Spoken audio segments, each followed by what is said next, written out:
யாத்திராகமத்தின் புத்தகம் 14வது அதிகாரத்தின் 14வது வசனத்தை வாசிக்க கேட்போம். யாத்திராகமம் 14வது அதிகாரத்தின் 14வது வசனம். கர்த்தர் உங்களுக்காக யுத்தம் பண்ணுவார், நீங்கள் சும்மா இருப்பீர்கள் என்றான். ஜெபிப்போம். பிதாவே, இந்த வார்த்தைக்காக நன்றி. அடியேன் இந்த வார்த்தைகளை பேசும்பொழுது பரிசுத்த ஆவியானவர் ஆண்டவரே நீர் இடைப்படுங்க. வந்திருக்கிற ஒவ்வொருவருக்கும் இந்த வார்த்தைகள் பிரயோஜனம் உள்ளவைகளாக இருக்க கர்த்தர் கிருபை தாங்க. இயேசுவின் மூலம் எங்கள் நல்ல பிதாவே, ஆமென். பிரியமானவர்களே, கடந்த நாட்களில் என்ன வார்த்தை உங்களோடு கூட பகிர்ந்து கொள்வது என்று சொல்லி நான் ஜெபித்து சிந்தித்து கொண்டிருந்த பொழுது இந்த வார்த்தை நீண்ட நாட்களாகவே என்னுடைய இருதயத்தில் தேவன் பேசி கொண்டிருக்கிறார். ஆகவே இந்த காலை வேளையில் தேவன் உங்களோடு கூட பேச போகிற ஒரு மிக முக்கியமான ஒரு வார்த்தை என்னன்னு சொல்லிக்கிட்டீங்கன்னா, கர்த்தர் உங்களுக்காக யுத்தம் பண்ணுவார். இன்னைக்கு செய்தியினுடைய தலைப்பு Lord will fight for you. தேவன் உங்களுக்காக யுத்தம் பண்ணுவார். கரங்களை உயர்த்தி ஒரு அல்லேலூயா சொல்லுங்களேன். தேவ நாமத்துக்கு மகிமை உண்டாவதாக. நல்ல கவனிங்க. 430 வருஷம் எகிப்தில் அடிமையாயிருந்த இஸ்ரவேல் ஜனங்கள் மோசே என்கிற இரட்சகனை கர்த்தர் எழுப்பினது நிமித்தம் அவர்களை எகிப்தின் அடிமைத்தனத்திலிருந்து விடுவித்து கானானுக்கு நேராய் கர்த்தர் நடத்துகிற அந்த ஆரம்ப நாட்கள் என்ன நடக்குதுன்னு சொல்லிக்கிட்டீங்கன்னா, இவர்கள் சந்திக்கக்கூடிய முதல் மிக முக்கியமான பிரச்சனை என்னன்னு சொல்லிக்கிட்டீங்கன்னா, ஒரு மிகப்பெரிய ஒரு செங்கடல். அந்த செங்கடல் இவர்களுக்கு தடையா இருந்தது நிமித்தம் இவர்கள் போவதற்கு பாதை இல்லாமல் இருந்தது. அப்போ கவனிங்க, அந்த நேரத்தில் ஜனங்கள் எல்லாம் என்ன பண்ணுறாங்கன்னு சொல்லிக்கிட்டீங்கன்னா, மோசையை பார்த்து அழுது என்ன பண்ணுறாங்கன்னு சொல்லிக்கிட்டீங்கன்னா கூக்குரலிடுகிறார்கள். அவங்க, நாங்கள் எகிப்தில் மரித்து போயிருப்போமே, அங்கேயே இருந்திருந்தா அங்கேயே செத்து போயிருப்போம், எங்களை கொண்டு வந்து இங்கேயா எங்களுக்கு கல்லறை கட்டுறதுக்கு கொண்டு வந்தீங்கலாம் சொல்லி அவங்க என்ன பண்ணுறாங்கன்னா பயத்தில் காரியங்களை அவங்க என்ன பண்ணுறாங்கன்னு சொல்லிக்கிட்டிங்கன்னா தேவையற்ற வார்த்தைகளை எல்லாம் பேசி நடுங்கும் பொழுது அப்போ மோசே ஜனங்களை பார்த்து சொல்கிறாரு, நீங்கள் ஒன்றும் கவலைப்படாதீங்கப்பா, தேவன் நமக்காக என்ன பண்ணுவார்னா யுத்தம் பண்ணுவார், நீங்கள் சும்மா இருப்பீர்கள். நல்லா கவனிங்க. ஏன் இந்த வார்த்தைகள் அந்த இடத்துல நான் ஹைலைட் பண்ணி காட்ட விரும்புகிறேன் என்றால், இந்த இஸ்ரவேல் ஜனங்கள் எகிப்தின் அடிமைத்தனத்திலிருந்து புறப்படும் பொழுது இவர்கள் யுத்தத்துக்கு பழக்குவிக்கப்பட்டவர்கள் அல்ல. இவர்களிடத்தில் யுத்த ரதங்கள் இல்லை, யுத்த குதிரைகள் இல்லை, யுத்தத்துக்கு பழக்குவிக்கப்பட்ட நல்ல போர் சேவர்கள் இந்த இஸ்ரவேலில் இல்லை. இவர்களிடத்தில் பெரிய ஆயுதங்கள் எல்லாம் கிடையாது. செங்கல் சூளையில் செங்கல் அறுத்துக்கிட்டு இருந்தவன், எகிப்தில் சூளையில் வேலை செஞ்சுக்கிட்டு இருந்தவங்க, கூலி வேலை செஞ்சுக்கிட்டு இருந்தவங்க, கஞ்சிக்காக வேலை செஞ்சுக்கிட்டு இருந்த ஏழை எளிய மக்கள், அவங்க என்ன பண்ணுறாங்கன்னா விடுதலையாகி போகிற நேரத்தில் எதற்கா நீங்கள் பார்த்தீங்கன்னா செங்கடல். இந்த செங்கடலை பார்த்த உடனே உங்களுக்கு மனம் இன்னும் அது என்ன ஆயிடுச்சுன்னு சொல்லி கேட்டிங்கன்னா மடிவு உண்டாகி போச்சு. பின்னாடி பார்வோனுடைய பெரிய சேனை அன்னைக்கு இருந்த நாட்களில் பார்வோனுடைய ராஜ்யம், பார்வோன் ஒரு மிகப்பெரிய ஒரு வல்லமையுள்ள ஒரு அரசனாக இருந்தான். இன்னைக்கு நீங்கள் பார்த்தீங்கன்னா வேர்ல்டு பவர்ஃபுல் பிரசிடென்ட் அப்படின்னு நீங்கள் பார்த்தீங்கன்னா டொனால்ட் ட்ரம்ப் அப்படின்வாங்க. டொனால்ட் ட்ரம்ப் எல்லாம் அவர் இப்போ பதவி ஏற்ற ஒன்றை பாருங்கள், எல்லா தேசத்தையும் மிரட்டுறாரு, எல்லாருக்குமே எச்சரிப்பு விடுறாரு, எல்லாரையுமே பகிரங்கமாக என்ன பண்ணுறாருன்னா ஒழுங்காக போர்லாம் நிறுத்துங்க. இவருக்கும் அதுக்கும் சம்மந்தமே இல்லை, பிக் பிரதர் ஆட்டிடியூட் வேலை பண்ணுறாரு பாருங்கள். அப்போ என்ன சொல்ல வரேன்னா, அன்னைக்கு இருந்த பெரிய இராணுவம், பெரிய படை, பெரிய ராஜ்யம் எதுனா எகிப்து. அப்படிப்பட்ட பார்வோனுடைய சேனை இந்த இஸ்ரவேல் ஜனங்களை எதிர்த்து வருகிறது. இந்த ஜனங்க ஏழை ஜனங்க, எளிய ஜனங்க, ஒண்ணுமே இல்லாத ஜனங்க, சண்டை போட தெரியாத ஜனங்க. எதிர்க்கா பார்த்தா செங்கடல், பின்னாடி பார்த்தா பார்வோனுடைய பெரிய ரதம். இவர்கள் சோர்ந்து போனார்கள், இவர்களுடைய மனது சோர்ந்து போனது. அப்பதான் கர்த்தர் ஒரு வார்த்தை கொடுக்கிறாரு மோசே மூலமா ஜனங்களுக்கு. என்னன்னா, கர்த்தர் உங்களுக்காக யுத்தம் பண்ணுவார். அல்லேலூயா. கர்த்தர் உங்களுக்காக யுத்தம் பண்ணுவார், நீங்கள் சும்மா இருப்பீர்கள். நடந்தது என்னன்னு சொல்லிக்கிட்டீங்கன்னா, அதே யாத்திராகமம் 14வது அதிகாரத்தின் 24, 25 ஆகிய வசனங்களை வாசித்து பாருங்க. கிழக்கு வெளுத்து வரும் ஜாமத்தில் கர்த்தர் அக்கினியும் மேகமுமான ஸ்தம்பத்திலிருந்து எகிப்தியரின் சேனைகளை பார்த்து அவர்கள் சேனைகளை கலங்கடித்து, அந்த வார்த்தை கவனித்தீங்களா? எகிப்தியரின் சேனைகளை கலங்கடித்து அவர்களுடைய ரதங்களில் இருந்து உருளைகள்லாம் வீல், ரதங்களுடைய வீலு கழலவும் அவர்கள் தங்கள் ரதங்களை வருத்தத்தோடு நடத்தவும் பண்ணினார். அப்பொழுது எகிப்தியர் இஸ்ரவேலரை விட்டு ஓடி போவோம், கர்த்தர் அவர்களுக்காக துணை நின்று எகிப்தியருக்கு விரோதமாக யுத்தம் பண்ணுகிறார் என்றார்கள். ஒரு அல்லேலூயா சொல்லுங்களேன். நல்ல கவனிங்க பிரியமானவர்களே. தேவன் கீழ்காற்றை அனுப்பி, கீழ்காற்றுனா கிழக்கிலிருந்து வரக்கூடிய காற்று, கீழ்காற்றை அனுப்பி செங்கடலை 2ஆக பிளக்கிறார். இஸ்ரவேல் ஜனங்கள் எல்லாம் அந்த பாதையில் என்ன பண்ணுறாங்கன்னா நடக்க ஆரம்பிக்கிறார்கள். இரவு முழுவதும் அவர்கள் நடக்கிறாங்க. விடிய காலையில் கிழக்கு வெளுக்கும் ஜாமத்தில் போட்டிருக்கலையே அப்படின்னா என்ன அர்த்தம்னா, விடிய காலையில் இவங்க என்ன பண்ணிட்டாங்கன்னா அந்த பக்கம் கரை ஏறிட்டாங்க.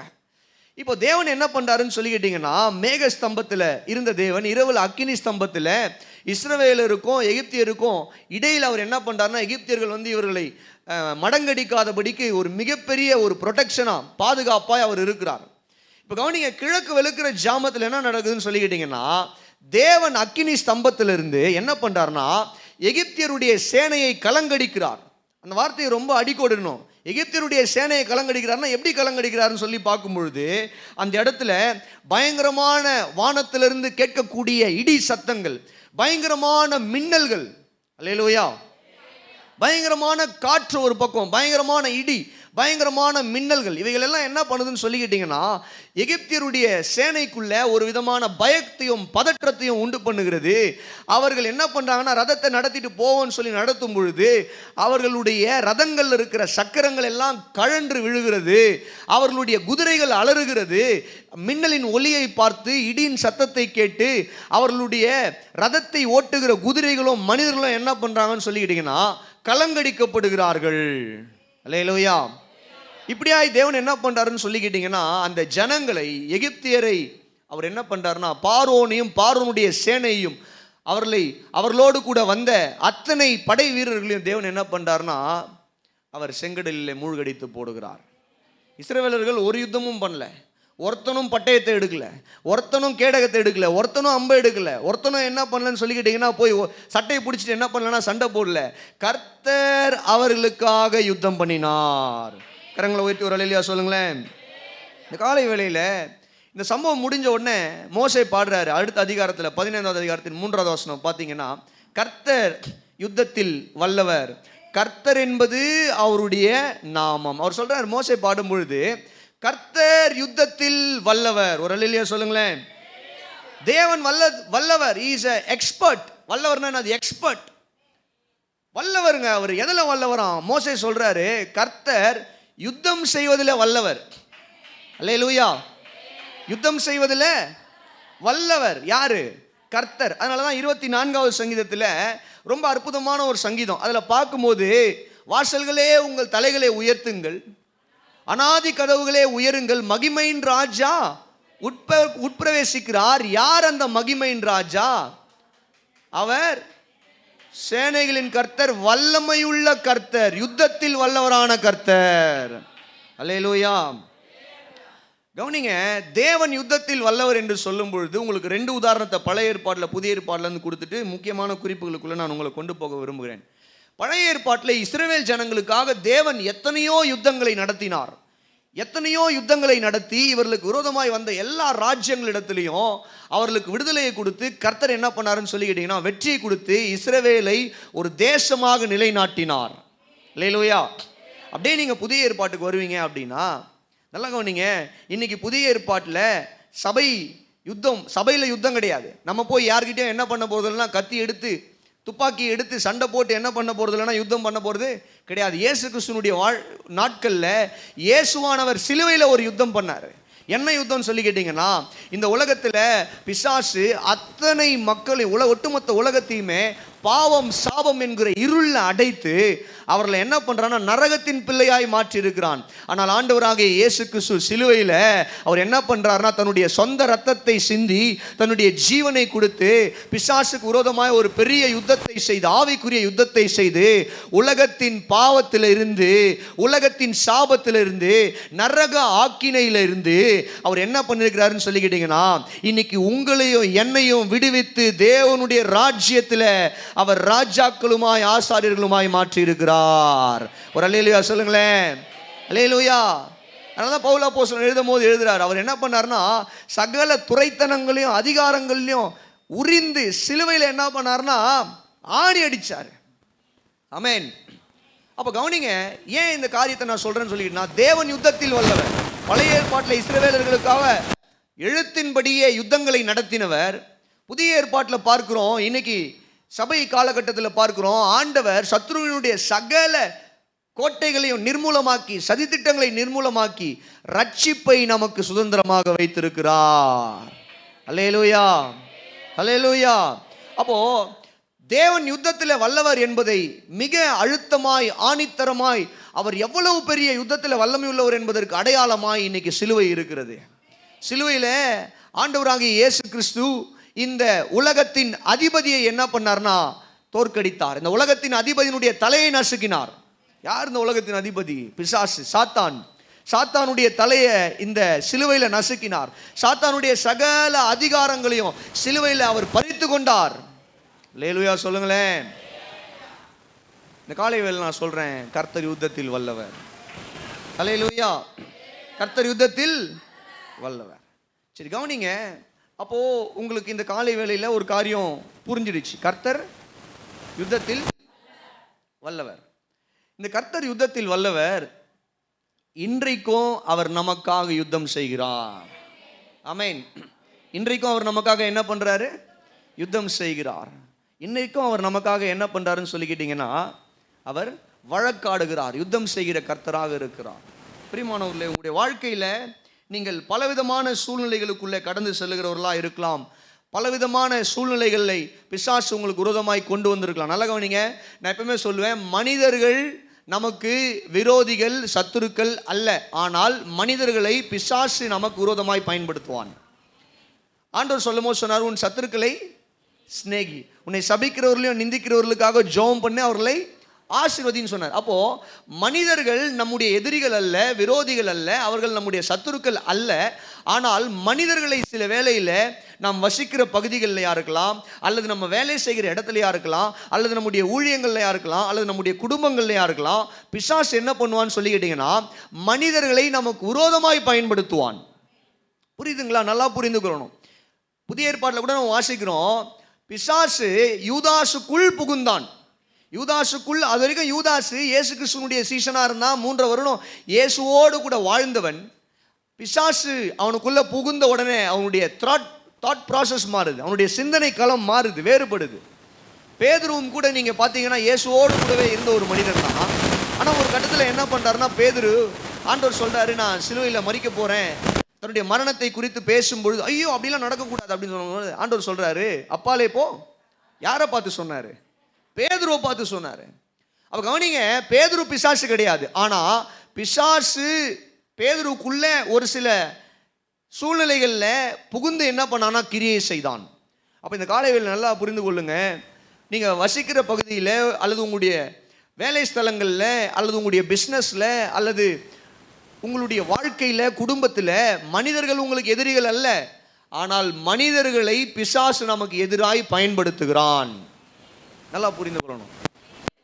அப்போ கவனிங்க, நம்முடைய வேலை ஸ்தலத்திலையா இருக்கலாம், வேலை செய்கிற இடத்துலையா இருக்கலாம். நம்முடைய வேலை செய்கிற இடங்களில் சில மனிதர்கள் நீங்கள் பார்த்தீங்கன்னா நமக்கு விரோதமாய் நச்சரித்து கொண்டே இருப்பார்கள். நமக்கு வருகிற ப்ரமோஷன்லேருந்து, நமக்கு வருகிற இன்க்ரிமெண்ட்லேருந்து, நமக்கு வருகிற மற்ற எல்லா சலுகைகள்லேருந்து நம்ம எப்படியாகிலும் என்ன பண்ணணும்னு சொல்லி கேட்டிங்கன்னா நமக்கு விரோதமாய் செயல்படணும் செய்து கொண்டே இருப்பார்கள். அவர்கள் உங்கள் எதிரிகள் அல்ல, ஆனால் பிசாசினால் பயன்படுத்தப்படுகிறவர்கள். பிசாசு அப்படிப்பட்ட மனிதர்களை பயன்படுத்துவான். நிறைய குடும்பங்களில் பாருங்க, சொத்து பிரச்சனைகள், பாகம் பிரிக்கிறதுல பிரச்சனைகள், நில பிரச்சனைகள் இருக்கலாம். மனிதர்கள் நமக்கு விரோதமான காரியங்களை பேசுவார்கள், நமக்கு விரோதமான காரியங்களை செய்வார்கள். சில உறவு பிரச்சனைகள் எல்லாம், கணவன் மனைவி உறவு, பெற்றோர் பிள்ளைகள் உறவு, இப்படிப்பட்ட உறவு காரியங்களில் கூட நீங்கள் பார்த்தீங்கன்னா பிசாசு என்ன பண்ணுவான்னு சொல்லிக்கிட்டீங்கன்னா சில மனிதர்களை பயன்படுத்துவான். பிசாசு அவர்களுக்குள்ள புகுந்து குடும்பத்தில் இருக்கிற சமாதானத்தை கெடுப்பதற்காக, சந்தோஷத்தை கெடுப்பதற்காக. நான் சொல்றேன், இந்த காலை வேளையில இவைகள் எல்லாவற்றின் மத்தியிலையும் கர்த்தர் நமக்காக யுத்தம் பண்ணுவார். அல்லேலூயா. கர்த்தர் நமக்காக. ஆமா, பாகம் பிரிக்கிற பிரச்சனையா இருக்கலாம், வேலை ஸ்தலத்துல இருந்து வரக்கூடிய பிரச்சனையா இருக்கலாம். வேலை ஸ்தலத்துல இன்னும் மோசமான பிரச்சனைகள்லாம் வரும். சாதிய வெறி அல்லது நிறவெறி.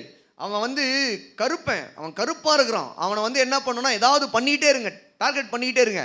அவன் முகத்தை பார்த்தாவே எனக்கு பிடிக்கல, அந்த சிஸ்டரா அது வேற சாதிகார பொண்ணு, அதனால அதை அவன் நிம்மதியாகவே விடக்கூடாது. அது என்ன பண்ணக்கூடாதுன்னா வளரக்கூடாது, பார்த்து வைங்க. இன்னும் ஒரு சில ஆஃபீஸ்லாம் நம்ம பார்க்கும்போது மதவெறி. கிறிஸ்தவங்களா, சரி சரி ஏதாவது பண்ணிக்கிட்டே இருப்பாங்க கிறிஸ்தவங்க அப்படின்னா. நம்ம கிறிஸ்தவங்கன்னு தெரிஞ்சதுனாவே ஏதாவது ஒன்று என்ன பண்ணுவாங்கன்னா நமக்கு விரோதமாக செய்து கொண்டே இருப்பார்கள். இன்னும் பெண்களுக்கு இருக்கக்கூடிய பிரச்சனைகள், வேலை ஸ்தலங்களில் சகோதரிகளுக்கு இருக்கக்கூடிய பிரச்சனைகள் என்னன்னா, செக்ஷுவல் ஹராஸ்மெண்ட். நீ என்னோடு கூட என்ன பண்ணுனா, வா என் கூட வந்து என்ன பண்ணுனா பேசு, பழகு. நான் உனக்கு என்ன பண்றேன்னா, நீ கேட்கறதெல்லாம் என்ன பண்றேன், கொடுக்குறேன். நான் செய்ய வேண்டிய காரியங்கள் எல்லாம் உனக்கு செய்து கொடு. இல்லைன்னா உன் மேல இந்த காரியங்களை எல்லாம் செய்வேன். இன்னும் நிறைய காரியங்கள். நம்முடைய திறமையை குறித்து, நல்ல வேலை செய்யக்கூடிய திறமையுள்ள ஆட்களா இருக்கலாம். அந்த திறமையெல்லாம் பார்த்து என்ன பண்ணுவாங்கன்னு சொல்லி கேட்டீங்கன்னா, வளர்ந்துருவாங்க. இவங்க சும்மா விடக்கூடாது, வளர்ந்துருவாங்க. இவங்களை மாத்திரம் வளர விடக்கூடாது.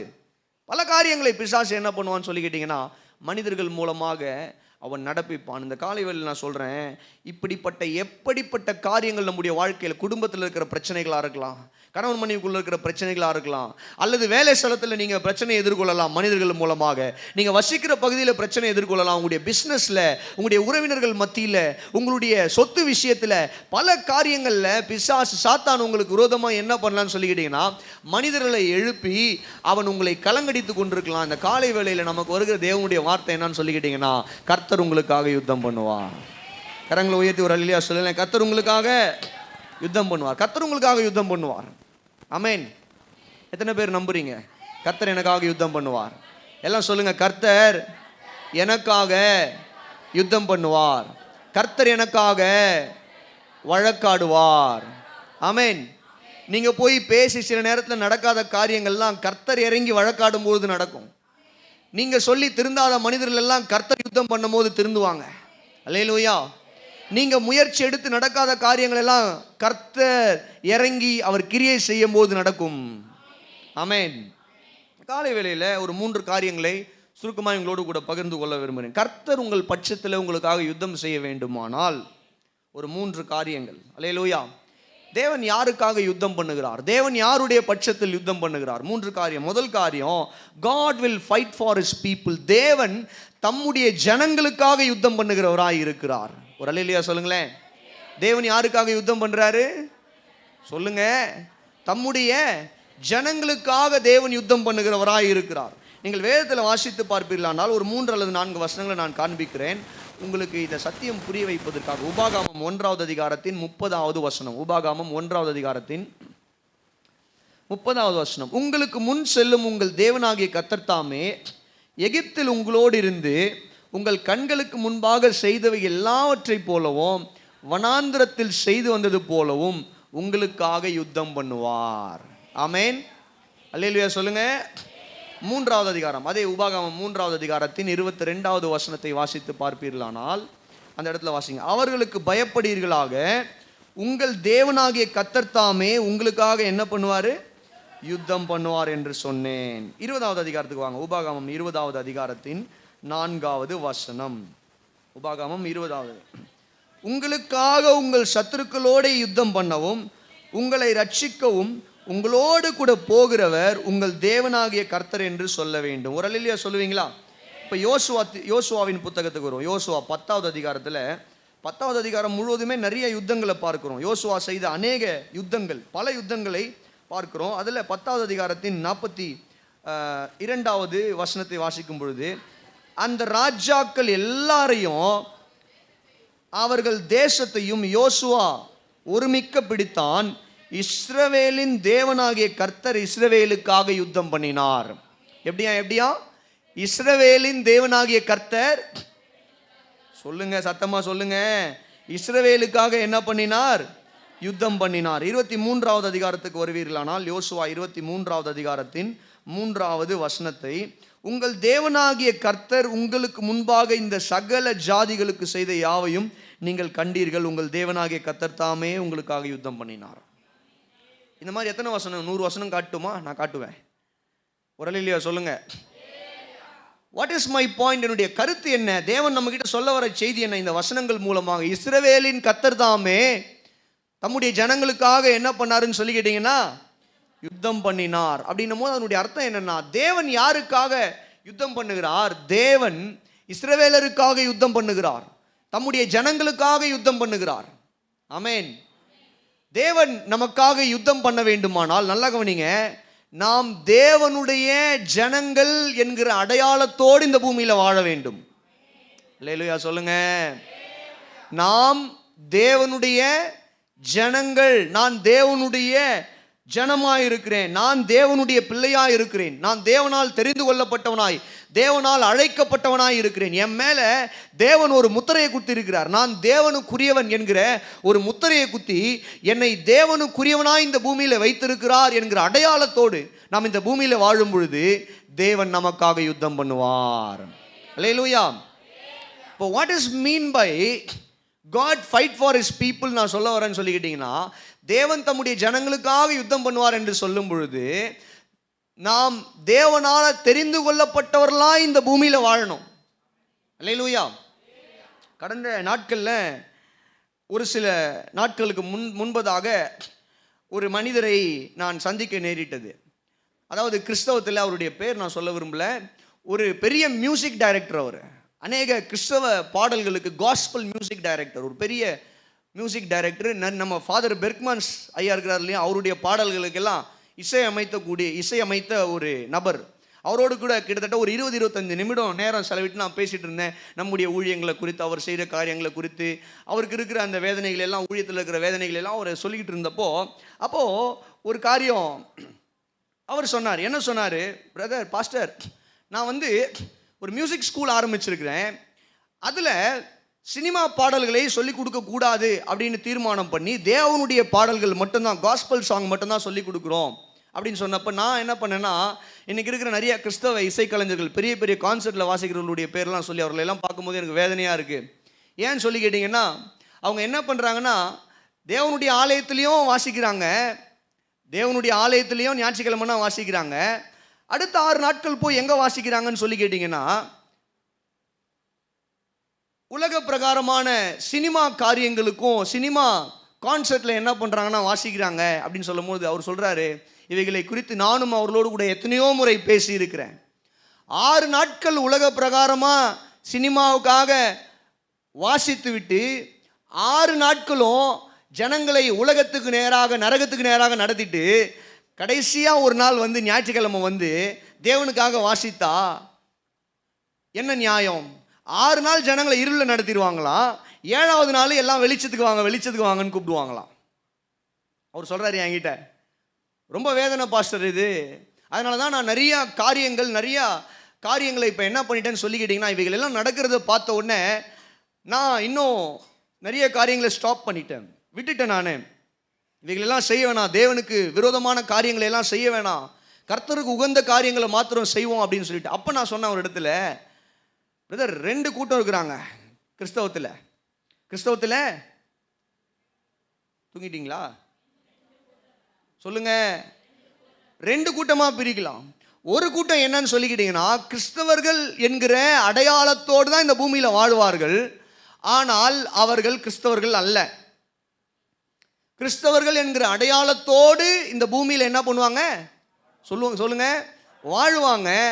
ஆனால் தேவனுக்கும் அவர்களுக்கும் சம்பந்தமே இருக்காது. அவர்களுடைய ஜப வாழ்க்கை 0. அவர்கள் தேவனுக்கு ஊழியம் செய்கிறது 0. அவர்கள் தேவனுடைய ஊழியத்துக்கு கொடுக்கிறது 0.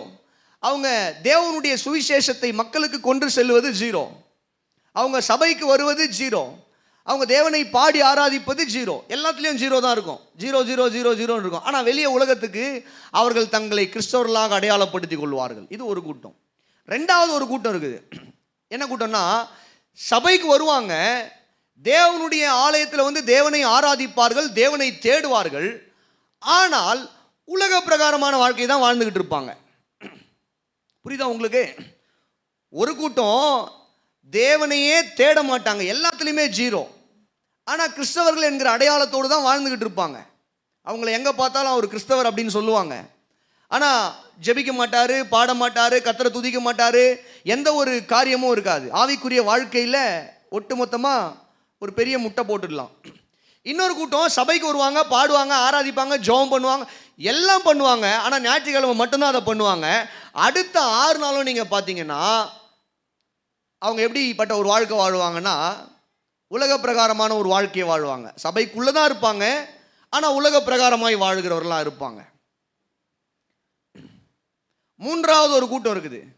அதுதான் எதுன்னு சொல்லிக்கிட்டீங்கன்னா, பேதுரு சொன்னது போல, ஆண்டவரே நித்திய ஜீவ வார்த்தைகள் உம்மிடத்தில் உண்டே, நாங்கள் எங்கே போவோம்? உங்களுடைய சமூகத்தை விட்டு எங்கே போவோம்? என்று சொன்ன ஒரு கூட்டம் கர்த்தரை முழு இருதயத்தோடு தேடி அர்ப்பணிப்புள்ள ஒரு இருதயத்தோடு கர்த்தருக்காக வாழ, கர்த்தருடைய ஜனங்களாக இந்த பூமியில தங்களை அடையாளப்படுத்தி கொண்டு இயேசுவை இந்த உலகத்துக்கு பிரதிபலிக்கிற ஒரு கூட்டம், மூன்றாவது கூட்டம். அல்லேலூயா சொல்லுங்க. நான் என்ன சொல்ல வரேன், கர்த்தர் இந்த முதல் கூட்டத்துக்காக யுத்தம் பண்ண மாட்டார். கர்த்தர் இந்த இரண்டாவது கூட்டத்துக்காகவும் யுத்தம் பண்ண மாட்டார். கர்த்தர் மூன்றாவது கூட்டத்துக்காக யுத்தம் பண்ணுவார். நல்ல ஒரு அல்லேலூயா சொல்லுங்களேன். இந்த காலை வேளையில் நான் ஏன் இந்த வார்த்தையை இன்சிஸ்ட் பண்றேன்னு சொல்லிக்கிட்டீங்கன்னா, God will fight for his people. தேவன் தம்முடைய ஜனங்களுக்காக யுத்தம் பண்ணுவார். யார் தேவனுடைய ஜனம்?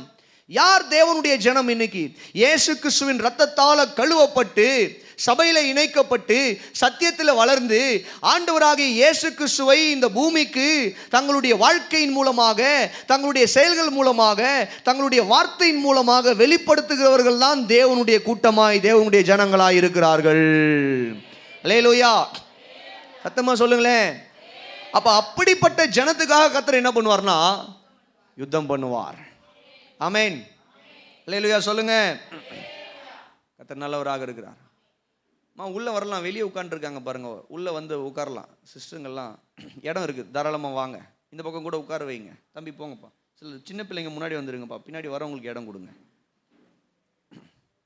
கர்த்தர் உங்களை ஆஸ்வதிப்பா. நல்ல ஒரு அல்லேலூயா சொல்லுங்களேன், சத்தமா சொல்லுங்க. ஆண்டவருடைய பரிசுத்தமான நாமத்துக்கு மகிமை உண்டாகட்டும். ஒரே ஒரு காரியத்தை நான் சொல்லிட்டு அடுத்த குறிப்புக்கு நான் போக விரும்புகிறேன். நிறைய காரியங்கள் எழுதி வச்சேன், 3 குறிப்பில். எல்லாத்தையுமே பேச முடியுமான்னு தெரியல, நேரம் பாருங்க எப்படி போயிடுது. கர்த்தர் நல்லவராக இருக்கிறார். யோசுவாவின் புத்தகம் 5வது அதிகாரத்துக்கு வருவீர்களானால் ஒரு மிக முக்கியமான ஒரு காரியத்தை நான் உங்களுக்கு காண்பித்து கொடுக்க விரும்புகிறேன். யோசுவா 5வது அதிகாரத்தின்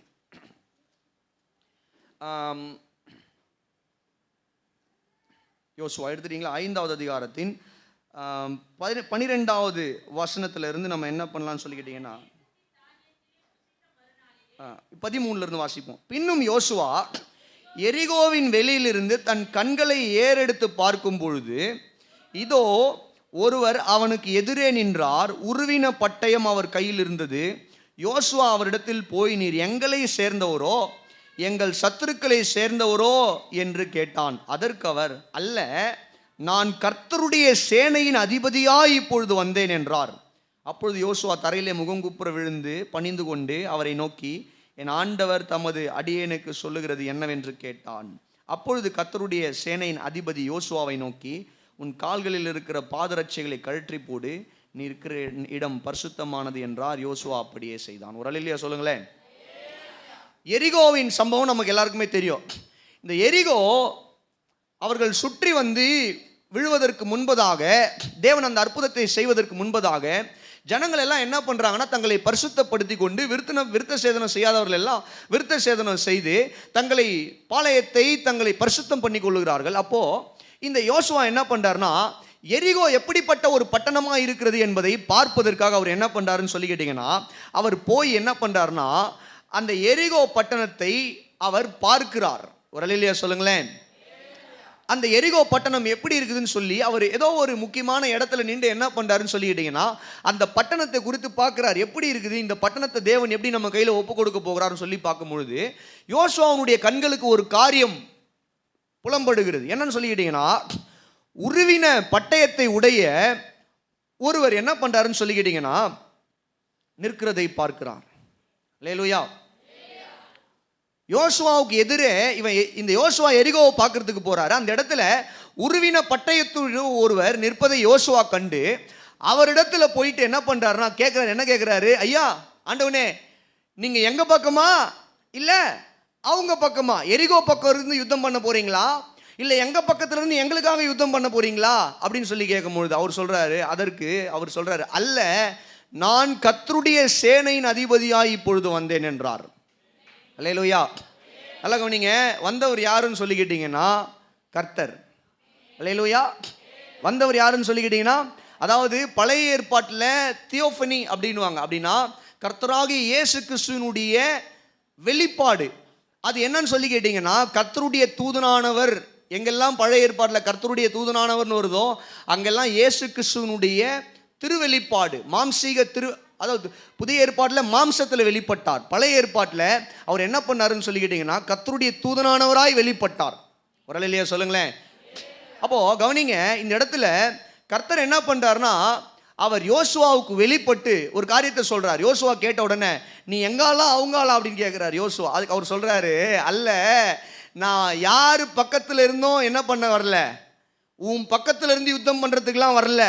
ஆக்சுவலா நான் யாருன்னா கர்த்தருடைய சேனையின் அதிபதி. அப்படின்னா கர்த்தருடைய சேனையை நடத்த போறதே நான் தான், நீ தான் என் பக்கத்துல இருக்கிற. அல்லேலூயா சொல்லுங்க. உங்களுக்கு புரியலன்னு நினைக்கிறேன். அந்த சம்பவம் புரிய சரியான அல்லேலூயா வரலையே. யோசுவா கேட்கிறாரு, நீர் எங்க பக்கமா இல்ல அவங்க பக்கமான்னு கேட்கிறாரு. இல்ல, அதுக்கு கர்த்தர் சொல்றாரு, அப்படி கிடையாது தம்பி, நான் உங்க பக்கமா அவங்க பக்கமான்றது இல்ல, நீ தான் என் பக்கத்துல இருக்கிற. அல்லேலூயா, நீ தான் என் பக்கத்துல. நான் கர்த்தருடைய சேனையை நடத்துகிற அதிபதி. கர்த்தருடைய சேனையை நடத்துறதே நான் தான்பா. கர்த்தருடைய சேனையை நடத்தக்கூடிய கமாண்டரே நான் தான். நான் தான் யுத்தத்தில் வல்லவர், யுத்தத்தை நடப்பிக்கிறவர், யுத்தத்தில் ஜெயம் கொடுக்கிறவர் நான் தான். நான் உன் பின்னாடி இருந்து ஃபைட் பண்ண போறது இல்ல, நான் தான் ஆக்சுவலா முன்னாடி இருந்து ஃபைட் பண்ண போறேன். நீ தான் என் பின்னாடி இருக்க போற. அல்லேலூயா சொல்லுங்களேன், சத்தமா சொல்லுங்களேன். இந்த காலை வேளையில இந்த காரியத்தை தான் தேவன் நம்மோடு கூட பேசுகிறார். என்ன காரியம்னா, கர்த்தர் யாருக்காக யுத்தம் பண்ணுகிறார்? தம்முடைய ஜனங்களுக்காக சேனைகளின் கர்த்தர் யுத்தம் பண்ணுகிறார். அல்லேலூயா. கவனிங்க, கர்த்தர் நம்ம பட்சத்தில் இல்லை, நம்ம கர்த்தருடைய பட்சத்தில் இருக்கணும். ஆமென். கர்த்தர் நம்முடைய பட்சத்தில், கர்த்தர் நம்முடைய பட்சத்தில் இருக்கிறாரா இல்லையான்றது கிடையாது விஷயம். நம்ம தான் அவருடைய பட்சத்தில் இருக்கணும். ஏன்னா யுத்தத்தை நடப்பிக்கிறது அவரு, யுத்தத்தில் வல்லவர் அவரு, அவர் தான் சேனையின் அதிபதி. அல்லேலூயா சொல்லுங்க, சத்தமா சொல்லுங்க. அப்ப கவனிங்க, தேவன் உங்களுடைய வாழ்க்கையில யுத்தங்களை செய்ய வேண்டுமானால், தேவன் உங்களுடைய வாழ்க்கையில சேனையின் அதிபதியாய் உங்களுடைய பட்சத்தில் உங்களுக்காக இறங்கி அவர் கிரியை செய்ய வேண்டுமானால், நீங்கள் கர்த்தருடைய பட்சத்தில் நிற்கிறவர்களாக இருக்க வேண்டும். உலகத்தின் பட்சத்தில் அல்ல, உலக மனிதர்களுடைய பட்சத்தில் அல்ல, சாத்தானுடைய பட்சத்தில் அல்ல, உலக மனிதர்களுடைய தத்துவங்களுக்கு பின்னாடி அல்லமா, உலக மனிதர்களுடைய காரியங்களுக்கு பின்னாடி அல்ல, கர்த்தருக்கு பின்னாடி நம்ம நிற்கிறவங்களா இருக்கணும். Hallelujah. If you stand by God's side, தேவனுடைய பட்சத்தில் நீ இருப்பாயானால், God will fight your battles. தேவன் உனக்காக யுத்தம் பண்ணுவார். தேவன் உனக்காக யுத்தம் பண்ணுவார். கர்த்தர் உனக்காக யுத்தம் பண்ணுவார். வேதம் சொல்லுது, அவருடைய நாமம் பல நாமங்கள். ஏகோவா தேவனுக்கு 1000 நாமம். அதுல ஒன்னு யாவே சபயோத். யாவே சபயோத். எல்லாம் சொல்லுங்க, யாவே சபயோத். அப்படின்னா என்ன அர்த்தம்னா, சேனைகளின் கர்த்தர். கர்த்தருடைய சேனை என்பது வேதத்தில் எதை குறிக்குதுன்னு சொல்லி கேட்டீங்கன்னா, ஒரு 3 காரியங்களை குறிக்குது. கர்த்தருடைய சேனை என்பது உலகத்தில் அவர் படைத்த அத்தனை கிரியேஷன், வானம், பூமி, நட்சத்திரங்கள், சூரியன், மேகங்கள், இவைகள் எல்லாமே கர்த்தருடைய சேனையாய் இருக்கிறது. அல்லேலூயா சொல்லுங்க. இவைகள் எல்லாமே கர்த்தருடைய சேனையா இருக்குது. அதே போல தேவ தூதர்கள் கர்த்தருடைய சேனை, கர்த்தருடைய ஜனங்கள் கர்த்தருடைய சேனை. 3 காரியம் கர்த்தருடைய சேனையை குறிக்குது. ஒன்று, இந்த ஒட்டுமொத்த உலகத்தில் இருக்கிற அத்தனை சிருஷ்டிப்பும் தேவனுடைய சேனையாக இருக்குது. அவர் சொல்ல ஆகும், அவர் கட்டளையிட வெளிச்சம் உண்டாக கடவுதுன்னா உண்டாகும். அல்லேலூயா சொல்லுங்க, சத்தமா சொல்லுங்க. அவர் காற்றை பார்த்து அதட்டுவார், காற்று நிற்கும். கடலை பார்த்து அதட்டுவார், கடல் கொந்தளிப்பு அடங்கி போகும். காரணம் என்னம்மா? காரணம் என்ன? அவர் சேனைகளின் கர்த்தர். எந்த சேனை? பெரிய கடல், காற்று, இடி, மின்னல், ஆகாய மண்டலத்தில் இருக்கிற சூரியன், பெரிய சுடர்கள், சிறிய சுடர்கள், எல்லா சேனை, தேவதூதர், எல்லாவற்றினுடைய அதிபதியாய் அவர் இருக்கிறார். ஒரு அல்லேலூயா சொல்லுங்களேன். ஆமென். நான் சொல்றது உங்களுக்கு கொஞ்சம் அப்படி இருக்கலாம். ஒரு வசனம் காட்டுறேன், பார்க்குறீங்களா? மிரண்டுருவீங்க. வாசிங்க, நியாயாதிபதிகள் 5வது அதிகாரத்துக்கு வாங்க. நியாயாதிபதிகள் 5வது அதிகாரத்தின் 20வது வசனத்திலிருந்து வாசிக்க கேட்போம். சிசேரா என்கிற மனிதனுக்கு விரோதமாய் தெபோராலும் பாராக்கும் யுத்தத்துக்கு போகும்போது நடக்கிற ஒரு விஷயம். வானத்திலிருந்து யுத்தம் உண்டாயிற்று. நட்சத்திரங்கள் தங்கள் அயனங்களிலிருந்து சிசேராவோடு யுத்தம் பண்ணின. கிஷோன் நதி, பூர்வ நதி ஆகிய கிஷோன் நதியே, அவர்களை அடித்து கொண்டு போயிற்று. என் ஆத்துமாவே நீ பலவான்களை மிதித்தாய், அப்பொழுது குதிரைகளின் குளம்பு பாய்ச்சலினாலே பலவான்களின் பாய்ச்சலினாலே பிளந்து போயின. ஒரு அல்லேலூயா சொல்லுங்க, சத்தமா சொல்லுங்க, அல்லேலூயா. 23வது வசனம், மேரோசை சபியுங்கள், அதன் குடிகளை சபிக்கவே சபியுங்கள் என்று கர்த்தருடைய தூதனானவர் சொல்லுகிறார். அவர்கள் கர்த்தர் பட்சத்தில் துணை நிற்க வரவில்லை, பராக்கிரமசாலிகளுக்கு விரோதமாய் அவர்கள் கர்த்தர் பட்சத்தில் துணை நிற்க வரவில்லை. ஒரு அல்லேலூயா சொல்லுங்க. கர்த்தர் நல்லவராக இருக்கிறார். ஒரு அல்லேலூயா சொல்லுங்க.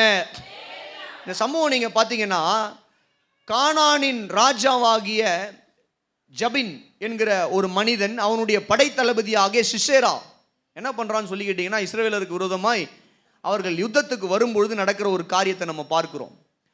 இந்த தெபோரால் ஒரு பெண் தீர்க்கதரிசி. இவங்க என்ன பண்றாங்கன்னா, பாராக்கோடு கூட சேர்ந்து சிசேராவை எதிர்த்து யுத்தத்துக்கு போகும்பொழுது, அங்க பாருங்க ஒரு பொய்டிக்கலான ஒரு சாங். இது 5வது அதிகாரம் பாட்டு.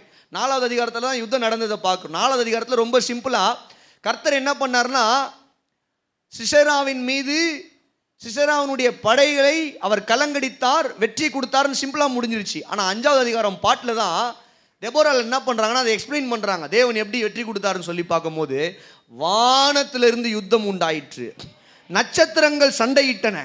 ஒரு அல்லேலூயா சொல்லுங்களேன். நதி அவர்களுடைய ரதங்களை அடித்து சென்றது, அவர்களுடைய ரதங்கள் எல்லாம் பாழாக்கப்பட்டது. அப்படின்னா என்ன அர்த்தம்? வானத்து நட்சத்திரம் எப்படிங்க சண்டை போடும் நீங்க கேட்கலாம். நட்சத்திரம் இறங்கி வந்து சண்டை போடாதுங்க. வானத்து நட்சத்திரம் என்று சொல்லும் பொழுது, வானத்திலிருந்து இந்த சிசேராவின் படைக்கு கிடைக்க வேண்டிய உதவி, அப்படின்னா வானத்திலிருந்து கிடைக்க வேண்டிய வெளிச்சம், வானத்திலிருந்து கிடைக்க வேண்டிய காற்று, வானத்திலிருந்து கிடைக்க வேண்டிய மற்ற எந்த ஒரு காரியமா இருக்கட்டும், அவைகள் எல்லாம் அவர்களுக்கு கிடைக்காம போச்சு. அல்லேலூயா. நடந்தது என்ன? வசனம் சொல்லுது, கர்த்தர் என்ன பண்ணார்னா, இயற்கையை சிசேராவுக்கு விரோதமாய் திருப்பினாராம். அது போயிட்டிக்கான ஒரு விஷயம் தான். போயிட்டிக்கான ஒரு விஷயம்னா, வானத்திலிருந்து கிடைக்க வேண்டிய ஒரு ஒத்தாசை, தேவனிடத்திலிருந்து கிடைக்க வேண்டிய ஒரு ஒத்தாசையா இருக்கலாம். அதே நேரத்தில் இயற்கையிலிருந்து கிடைக்க வேண்டிய ஒத்தாசை ரெண்டுமே சிசேராவுக்கு கிடைக்கல. சொல்லுங்க. இயற்கையிலிருந்து அந்த மனிதனுக்கு கிடைக்க வேண்டிய ஒத்தாசையும் கிடைக்கல, தேவனிடத்திலிருந்து கிடைக்க வேண்டிய ஒத்தாசையும் கிடைக்கல. ஏன் கிடைக்கல? ஏன்னா சேனைகளின் கர்த்தர் அவர் தான் எல்லா சர்வ சேனையையும் அவர் நடத்துகிறவராய் இருக்கிறார். இந்த காலை வேளை நான் சொல்றேன், தேவன் யாருக்காக யுத்தம் பண்ணுகிறார்? தேவன் தம்முடைய ஜனங்களுக்காக, யாவே சபையோத்தாய் யுத்தம் பண்ணுகிறார். ஒரு அல்லேலூயா சொல்லுங்களேன். உங்கள் பட்சத்தில் சேனைகளின் கர்த்தர் உண்டு. உங்கள் பட்சத்தில் சேனைகளின் கர்த்தர் உண்டுங்க. அவர் யுத்தங்களை நடப்பிக்கிறவர், யுத்தத்தில் வல்லவர். அவர் உங்க பட்சத்தில் இருக்கிறார் என்பதை விட நாம் அவருடைய பட்சத்தில் இருக்கிறோம். நல்ல ஒரு அல்லேலூயா சொல்லுங்களேன். The ultimate question is, நாம் யாருடைய பட்சத்தில் நிற்க போகிறோம்? சேனை அதிபதியின் பட்சத்தில் நாம் நிற்க போகிறோமா, அல்லது உலகத்தின் பட்சத்தில் நாம் நிற்க போகிறோமா? நீங்க உலகத்தின் பட்சத்தில் நின்று கொண்டு கர்த்தர் உங்களுக்காக யுத்தம் செய்ய வேண்டும் என்று எதிர்பார்ப்பீர்களானால், கர்த்தருடைய யுத்தத்தை உங்களுடைய வாழ்க்கையில பார்க்க முடியாது. கர்த்தர் உங்களுக்காக யுத்தம் பண்றதை நீங்க பார்க்க முடியாது. நீங்க கர்த்தருடைய பட்சத்தில் நில்லுங்க, கர்த்தருடைய பட்சத்தில் நில்லுங்க. கர்த்தர் உங்களுக்காக யுத்தம் பண்ணுவார். அல்லேலூயா சொல்லுங்களேன். உங்களுக்கு விரோதமா இருக்கிற எல்லா சூழ்நிலைக்கு விரோதமாய் கர்த்தர் யுத்தம் பண்ணுவார். ஆமென். இன்னும் 2-3 குறிப்புல இந்த பாயிண்ட்ல இன்னும் 2-3 குறிப்பு என்னால பேச முடியல. அடுத்த குறிப்புக்கு நான் போறேன். 2வது, கர்த்தர் யாருக்காக யுத்தம் பண்ணுகிறார்? வாசிங்க. சங்கீதம் 20வது சங்கீதத்தின் 7வது வசனம். சங்கீதம் 20:7. சத்தமா எடுத்து வாசிக்கலாம். வசனம் கவனிங்க. சிலர் ரதங்களை குறித்தும் சிலர் குதிரைகளை குறித்தும் மேன்மை பாராட்டுகிறார்கள், நாங்களோ எங்கள் தேவனாகிய கர்த்தரை குறித்து, கர்த்தருடைய நாமத்தை குறித்தே மேன்மை பாராட்டுவோம். ஒரு அல்லேலூயா சொல்லுங்க, சத்தமா சொல்லுங்க. 33வது சங்கீதத்துக்கு வருவீர்களானால் ஒரு 2 வசனத்தை வாசித்து போயிடலாம். 33வது சங்கீதம் 16, 17 ஆகிய வசனங்கள்.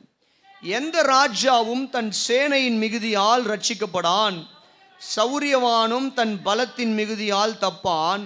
ரட்சிக்கிறதற்கு குதிரை விருதா, அது தன் மிகுந்த வீரியத்தால் தப்புவியாது.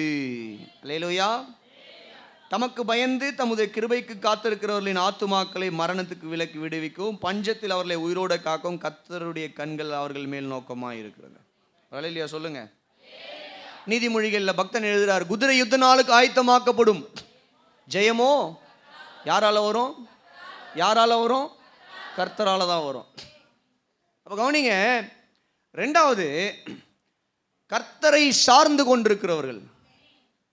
நம்ம கிறிஸ்தவர்களா இருக்கலாம், ஆனா நிறைய நேரத்தில் நம்முடைய சுய பலத்தின் மீது, திறமையின் மீது, நமக்கு இருக்கிற பணத்தின் மீது, நம்முடைய அதிகாரத்தின் மீது நாம் சார்ந்து கொண்டிருப்போமானால் தேவன் நமக்காக யுத்தம் பண்ண முடியாது. ஏன்னா நம்ம என்ன பண்றோம்னா நம்முடைய திறமையின் மீதும் நம்முடைய சார்ந்து இருக்கிறோம். என்னால அப்படின்னு சொல்லிட்டு. அதனால தான் இங்க வசனம் சொல்லுது, பக்தன் சொல்றாரு, சில ரதங்களை குறித்து, எங்களுடைய ரதங்கள் மகா வல்லமை உள்ள ரதங்கள், சில குதிரைகளை குறித்து, எங்களிடத்தில் இருக்கிற போர் குதிரைகளை பார்த்தீர்களா? பராக்கிரமம் உள்ள குதிரைகள் எங்களிடத்தில் உண்டு. சில ரதங்களை குறித்தும் குதிரைகளை குறித்தும் மேன்மை பாராட்டுகிறார்கள்.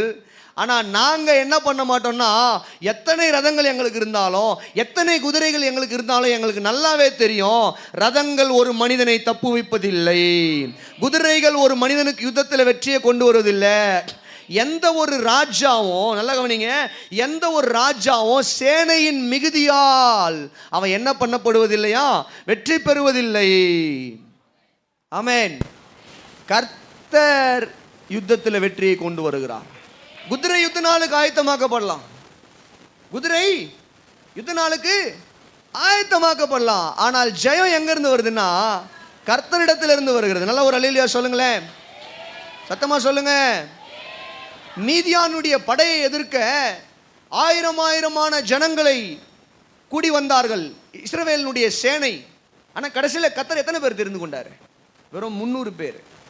கிதியோனுடைய சேனையில் எத்தனை பேருமா இருந்தாங்க? முதல்ல நீங்கள் வாசி பார்த்தீங்கன்னா கிட்டத்தட்ட 32,000 பேர் வந்தாங்க கிதியோனுடைய சேனையில் மீதியானியர்களை எதிர்ப்பதற்கு. கர்த்தர் சொன்னார், வேணாம், இவ்வளோ படை வேணாம், இவ்வளோ படையோடு கூட நீங்கள் போய் சண்டையிட வேண்டிய அவசியமே, வெறும் 300 பேரோடு கூட போங்க, நான் உங்களுக்காக யுத்தம் பண்ணுவேன். அல்லேலூயா சொல்லுங்க, சத்தமா சொல்லுங்க. தாவீது என்கிற ஒரு வாலிபன், அவன் தன்னுடைய சகோதரர்களுக்கு உணவு கொடுப்பதற்காக யுத்தம் நடக்கிற இடத்துக்கு போகிறான். அங்க பார்க்கிறோம் 40 நாள் தொடர்ந்து பெலிஸ்தியன் ஒரு ராட்சதன், கோலியாத் என்கிற ஒரு ராட்சதன் ஒவ்வொரு நாளும் வந்து என்ன பண்றான்னா, அவன் அந்த பள்ளத்தாக்கில் நின்று இஸ்ரவேலர்களை பார்த்து சவால் விடுகிறான். இஸ்ரவேலனுடைய நாமத்தை தூஷித்து, இஸ்ரவேலுடைய தேவனுடைய நாமத்தை தூஷித்து சவால் விடுகிறான். ஒருத்தன் கூட ஆம்பளை இல்லை, இஸ்ரவேலில் ஒருத்தன் கூடவா யுத்த வீரன் இல்லை, என்கிட்ட போட்டியிட. என் ஒருத்தனை நீங்க ஜெயிச்சிட்டீங்கன்னா, என் ஒருத்தனை நீங்க யுத்தத்தில் ஜெயிச்சிட்டீங்கன்னா, நானும் என்னுடைய தேசமோ உங்களுக்கு அடிமை, வாங்க அப்படின்னு சொல்லி என்ன பண்றான்னா, நாங்கள் எல்லாரும் உங்களுக்கு அடிமையா இருப்போம், வாங்கன்னு சவால் விடுறான். ஒருத்தனும் போல நடக்கிறது என்ன பிரியமானவர்களே? தாவீது என்கிற ஒரு சின்ன ஒரு வாலிப பையன், அவன் போறான், அவன் போய் சொல்றான், நம்ம எல்லாருக்கும் தெரிந்தது, அதனால வசனம் நான் காட்டல. அந்த கோலியாத்தை பார்த்து சொல்றான், அந்த கோலியாத்தை பார்த்து தாவீது சொல்றான், நீ ஈட்டியோடும் பட்டயத்தோடும் என்னிடத்துல வந்திருக்கிறாய். அப்படின்னா என்ன அர்த்தம்? நீ எதை நம்பி வந்திருக்கிறன்னா, உன் கையில் இருக்கிற பலத்தை நம்பி வந்திருக்கிற, உன் கையில் இருக்கிற ஈட்டியை நம்பி வந்திருக்கிற, உன் கையில் இருக்கிற பட்டயத்தை நம்பி வந்திருக்கிற, உன் கையில் இருக்கிற ஆயுதங்களை நம்பி வந்திருக்கிற. ஆனால் நான் ஈட்டியோடும் பட்டயத்தோடும் வரல. ஆமென். நான் யாரை நம்பி வந்திருக்கேன்னா கர்த்தரை நம்பி வந்திருக்கேன். அல்லேலூயா சொல்லுங்க. என் நம்பிக்கை கர்த்தர் தான், என் நம்பிக்கை. ஏன்னா தாவீதுக்கு தெரியும், ரதங்களை கொண்டும் குதிரைகளை கொண்டும் ரட்சிக்கிறவர் அல்ல கர்த்தர். கர்த்தர் நினைச்சார்னா ஒண்ணுமே பண்ணாம சும்மா நின்றா கூட யுத்தத்தில் ஜெயம் கொடுப்பாரு. தாவீதுக்கு தெரியும் இஸ்ரவேலர்களை தேவன் எப்படி நடத்தினாரு. ஆமென். அவங்க ஒரு சண்டையும் போடல செங்கடல் கிட்ட, கர்த்தர் எப்படி யுத்தம் பண்ணாருன்னு தெரியும். பாலைவனத்தில் இஸ்ரவேலர்களுக்காக எப்படி தேவன் யுத்தம் பண்ணாருன்னு தாவீதுக்கு நல்லாவே தெரியும். அதுதான் விசுவாசம். அல்லேலூயா. அதுதான் கர்த்தரை சார்ந்து கொண்டிருக்குதல். இன்னைக்கு கர்த்தர் உங்களுக்கு திறமையை கொடுத்துருக்கலாம், தாழ்த்துங்க உங்களை. ஆண்டவர் உங்களுக்கு நல்ல திறமைகளை கொடுத்துருக்கலாம், தேவ சமூகத்தில் உங்களை தாழ்த்துங்க, கர்த்தருக்காக அதை பயன்படுத்துங்க. உங்களுடைய வாழ்க்கையில் நீங்கள் முன்னேற அந்த திறமைகளை பயன்படுத்துங்க, சம்பாதிங்க, அந்த திறமையை வச்சு சம்பாதிங்க, வாழுங்க, சந்தோஷமா வாழுங்க, மகிழ்ச்சியா வாழுங்க, ஆஸ்வாதமா வாழுங்க. ஆனால் தேவ சமூகத்தில் உங்களை தாழ்த்துங்க. அல்லேலூயா. நிறைய பணம் இருக்கலாம், சந்தோஷமா வாழுங்க, தவறு கிடையாது. நல்ல ஆடம்பரமா வீடு கட்டுங்க, நல்ல கார் வாங்குங்க, நல்ல பைக் வாங்குங்க, நல்ல உணவு சாப்பிடுங்க, நல்ல காஸ்ட்லியான உணவுகளை சாப்பிடுங்க, காஸ்ட்லியான ட்ரெஸ் போடுங்க, ஒரு தவறும் கிடையாது. நல்லா இருங்க. தேவன் உங்க கையில பணத்தை கொடுத்துருக்கிறாரு, சந்தோஷமா வாழுங்க, மகிழ்ச்சியா வாழுங்க, ஆசீர்வாதமா இருங்க, தவறு கிடையாது. ஆனா தேவ சமூகத்தில் உங்களை தாழ்த்துங்க. என் பணத்தை வச்சு நான் எல்லாத்தையும் சாதிக்க முடியும்னு நினைக்காதீங்க. என் திறமையை வச்சு எல்லாத்தையும் சாதிக்க முடியும்னு நினைக்காதீங்க. தேவன் உங்களுக்கு நிறைய மனிதர்களை கொடுத்துருக்கலாம். நீங்கள் ஃபோன் பண்ணால் உங்களுக்காக 10 மனிதர்கள் உதவி செய்யறதுக்கு வரலாம். உங்களுக்கு நிறையா மனிதர்கள் தெரிந்திருக்கலாம் எல்லா இடத்துலையும். தாழ்த்துங்க தேவ சமூகத்தில். முக்கியமான நேரத்தில் நீங்கள் ஃபோன் பண்ணும் போது வராமல் போயிட்டாங்கண்ணா, இல்லை ஃபோனே எடுக்காமல் போயிட்டாங்கண்ணா. ஆமென். எதுக்கு சொல்கிறேன் அப்படின்னா, உங்களுடைய திறமை, கர்த்தர் உங்ககிட்ட கொடுத்துருக்கிற பணம், கர்த்தர் உங்களுக்கு கொடுத்துருக்கிற வேலை, கர்த்தர் உங்களுக்கு கொடுத்துருக்கிற வருமானம், பிஸ்னஸ், கர்த்தர் உங்களுக்கு கொடுத்துருக்கிற நல்ல ஆசீர்வாதம், வீடு, குடும்பம், மனைவி, கணவன், இவர்கள் எல்லாவற்றுக்காகவும் கர்த்தரிடத்தில் நன்றி உள்ளவர்களாக உங்களை தாழ்த்துங்க. கர்த்தரை சார்ந்திருங்கள். இவைகளை எல்லாம் ஒரு நாளும் சார்ந்திருக்காதீங்க. ஆமென். உங்களுடைய பணத்தையோ, உங்களுடைய பொருளாதாரத்தையோ, உங்களுடைய காரியங்களையோ, திறமைகள், இவைகளெல்லாம் சார்ந்து இருக்காதீங்க. கர்த்தரை சார்ந்து இருக்க கற்றுக்கொள்ளுங்கள். கர்த்தர் உங்களுக்காக யுத்தம் பண்ணுவார். நல்லா ஒரு அல்லேலூயா சொல்லுங்களேன். சத்தமாக ஒரு அல்லேலூயா சொல்லுங்க. அப்போ உங்ககிட்ட இருக்கிற இந்த காரியங்களை எல்லாம் வைத்து ரதங்களை, சிலர் ரதங்களை குறித்து மேன்மை பாராட்டுகிறார்கள், சிலர் குதிரைகளை குறித்து, இன்னைக்கு இது எப்படி சொல்லலாம், சிலர் தங்களிடத்தில் இருக்கிற பணங்களை குறித்து மேன்மை பாராட்டுகிறார்கள், சிலர் தங்களிடத்தில் இருக்கிற அதிகாரத்தை குறித்து மேன்மை பாராட்டுகிறார்கள், சிலர் தங்களிடத்தில் இருக்கிற திறமைகளை குறித்து மேன்மை பாராட்டுகிறார்கள், சிலர் தங்களுக்கு இருக்கிற உயர்வை குறித்து மேன்மை பாராட்டுகிறார்கள். ஆனால் நாங்களோ கர்த்தரை குறித்தே மேன்மை பாராட்டுவோம், கர்த்தருடைய நாமத்தை குறித்தே மேன்மை பாராட்டுவோம். இந்த காலை வேளையில நான் சொல்றேன் பிரியமானவர்களே, அவைகள் எல்லாம் இருந்தால் நல்லது தான். ஆண்டவருக்கு நன்றி சொல்லுங்க, உங்களை தாழ்த்துங்க, அனுபவிங்க, சந்தோஷமா வாழுங்க. ஆனால் கர்த்தர் சமூகத்தில் தாழ்த்தி கர்த்தரை சார்ந்திருக்க கற்றுக்கொள்ளுங்கள். சத்தம் வரலையே, அல்லேலூயா வரலையே, அல்லேலூயா. இந்த எரிகோ என்கிற பட்டணம் பயங்கரம் பெரிய ஒரு பட்டணம். ஒரு ஆராய்ச்சியாளருடைய புத்தகத்தில் படித்தேன். அந்த சுவர்லேயே நீங்கள் பார்த்தீங்கன்னா எத்தனையோ கார் போகலாமா, எத்தனையோ கார் என்ன பண்ணலாம், அவ்வளோ அகலம் அந்த சுவர். இப்போ நம்ம கட்டுற சுவர்லாம் என்னங்க, முக்கால் இன்ச்சு. இந்த சுவரெலாம் 2 கல் செங்கல் வச்சு வர்றது வந்து 3/4 இன்ச்சு சுவர் இல்லையா? மணிக்கணும் 3/4 இன்ச்சு கிடையாது, முக்கா அடியா, அது 3/4 அடி சொல்லுவாங்க. சரி, இப்போ வீடு கட்டுறாங்க, நிறைய இடத்துல வில்லாஸ்லாம் போடுறாங்க, போயெல்லாம் பார்த்துட்டு வந்திருப்பீங்க, நான் பேர் சொல்லலை. நிறைய இடத்துல வீடு கட்டுறாங்க, வில்லாஸ் போடுறாங்க, அங்கங்கே என்ன பண்ணுறாங்கன்னா போட்டு, அதில் நீங்கள் பார்த்தீங்கன்னா செங்கல் கிடையாது. நிறையா வில்லாஸ்லாம் நிறைய இடத்துல வீடு கட்டி விற்கிறாங்கல்ல, கேட்டட் கம்யூனிட்டின்னு சொல்லுவாங்க. ஒரு சுற்றி உங்களுக்கு காம்பவுண்ட் வால் போட்டு அதில் ஒரு 30 வீடு, 40 வீடு, 50 வீடு, 100 வீடு கட்டுவாங்க. நிறைய இடத்துல வந்துடுச்சு, சிட்டியில் இடம் ஃபுல்லாகிடுச்சு. இப்போ எல்லாம் இந்த பக்கம் தான் வராங்க. திருநின்ற ஊர்லேருந்தே நீங்கள் பார்த்தீங்கன்னா பட்டாபுரம், திருநின்ற ஊர், வேப்பம்பட்டு, செவ்வாப்பேட்டை, புட்லூர், திருவள்ளூர், எல்லா இடத்துலையும் வில்லாஸ். எங்கே போனாலும் கேட்டட் கம்யூனிட்டி. அந்த பக்கம் போனால் அரண்வாயில், இந்த பக்கம் வந்தால் இங்கே பல இடத்துல. அங்கே போய் பார்த்தா வீடுங்க எதில் கட்டுறாங்கன்னு சொல்லி கேட்டிங்கன்னா, இந்த சிமெண்ட் கல், ஆரோகான் கல்லுன்னு சொல்லுவாங்க.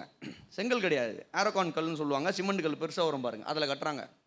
அந்த கல்லுனுடைய அகலமே ஏன்னா ரொம்ப சின்னதாக தான் இருக்குது, அவ்வளோ அந்த சைஸ் தான் வருது. அப்போ நாங்கள் பார்த்தோம் அந்த சுவர் எவ்வளோ அகலம்னு சொல்லி பார்க்கும்போது, ஒரு வீட்டில் போய் பார்க்கலாம் அப்படின்னு சொல்லி பார்த்தா சுவர்னுடைய அகலமே இவ்வளோ தான் இருக்குது. மெயின் சுவர்னுடைய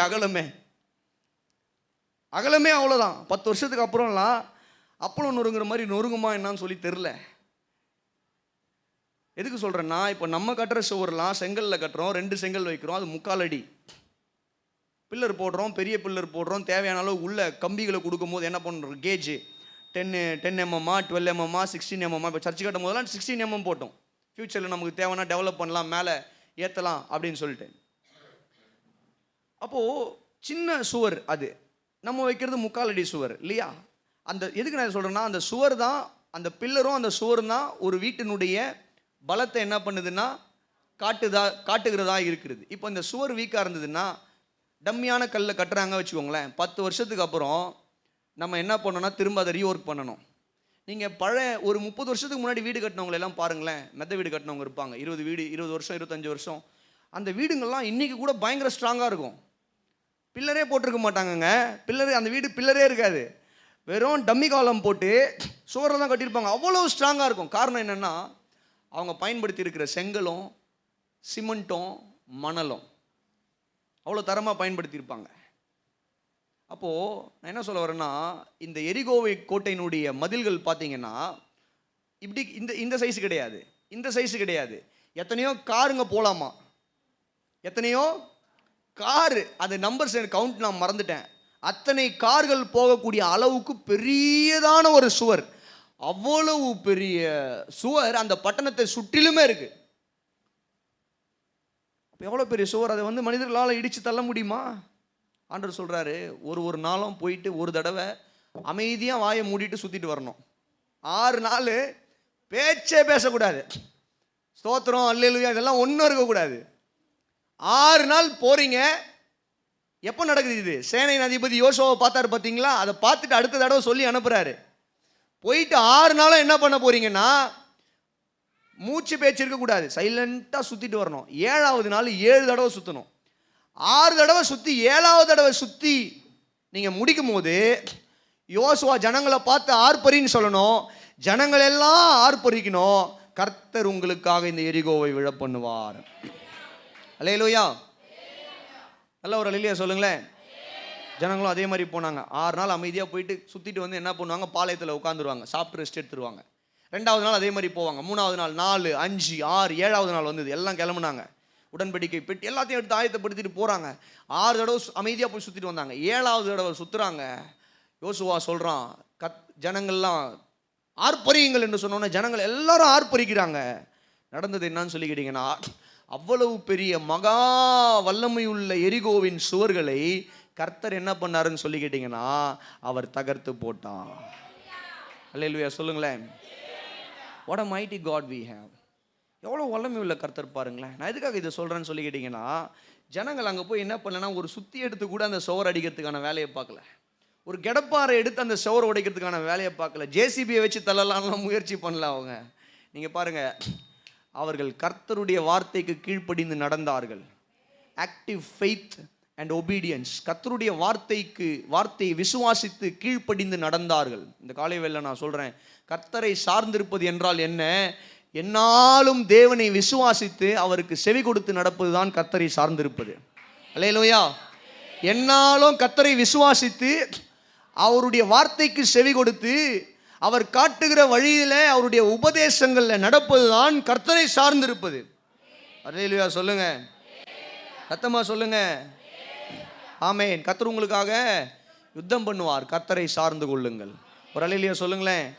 ரோமர் 12:19 அப்புறம் எபிரேயர் 10:30 எல்லாம் வாசிக்கிறோம். நீங்கள் குறிக்கிறவர்கள் எழுதி கொள்ளலாம். கர்த்தர் சொல்றாரு, பழி வாங்குதல் எனக்குரியது, நானே பதில் செய்வேன்.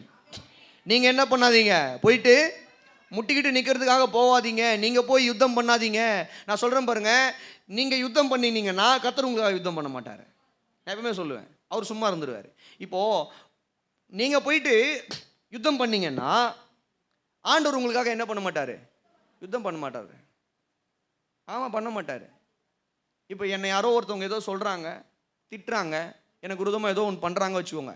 நானும் போயிட்டு அப்படியே பண்ணுவேன்னு சொல்லி நான் பண்ணேன்னா ஆண்டவர் செய்ய மாட்டார், யுத்தம் பண்ண மாட்டார். ஏன்னா அவர் என்ன திரும்ப சொல்லுவார், டேய் அவன் உன்னை பண்ணதுக்கு நீ திரும்ப பண்ணிட்ட, அதுக்கு இது சரியா போச்சு. அவர் நீதி உள்ளவருங்க. வசனம் சொல்லுது அவர் நீதி உள்ளவர். அவன் துன்மார்க்கனாவே இருந்தாலும் அவன் கேட்டதுக்கு நம்மளும் திரும்ப கேட்டாச்சு, முடிஞ்சிருச்சு. அவன் பண்ண காரியத்துக்கு திரும்ப நம்ம பண்ணாச்சு. ஆண்டவர் என்ன பண்ணாரோ அந்த கேஸை முடிச்சிட்டாரு. ஆனால் நீ பேசாமல் வாயை மூடிட்டு இருந்து பாருங்க.